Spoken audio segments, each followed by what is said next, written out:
Hi, and thank you for joining me on my investigation that I have completed for my education topic, EDUC 3625 Numeracy and ICT. This video will look into the process of my investigation and how I answered my question. My question is, did Year 7 students in 2014 speak more languages than Year 7 students in 2008? Before starting my investigation, I predicted the data to reveal that Year 7 students in 2014 spoke more languages than Year 7 students in 2008. This is mainly because I believe Australia has become more multicultural. The data I used in my investigation was taken from Census at School, which is provided by the Australian Bureau of Statistics. Census at School provides students opportunities to use random data samplers to enhance their numeracy and mathematics. When selecting my data, I decided to choose 100 students from both 2008 and 2014. The equal amount of students will ensure there is no bias in my investigation.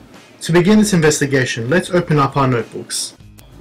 I began by converting the data that was provided from Census at School into a simplified table that I created on Microsoft Word. The double column graph is my favorite to use when comparing two categorical variables. The graph displays the two sets of data side by side, which makes analyzing it very simple. It is crucial that you include a heading, X and Y axis, and a legend. This is the most appropriate graph to use in this investigation. This is a sector graph, and it's a bit tricky to interpret as each graph can only display one data sample at a time. This makes analyzing the results accurately difficult. Both the double column graph and sector graphs were created on Microsoft Word. I used Microsoft Word to create two dot plots, one for 2008 and the other for 2014.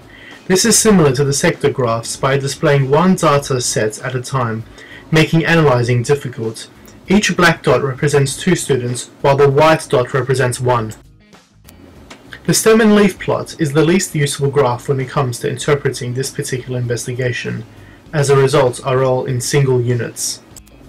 Finally, I used Microsoft Word to find out the mean, the median, the mode and range of this investigation. In the summary statistic table, we see the mean, median, mode and range all next to each other, giving us a good and efficient way at seeing all the differences in the data.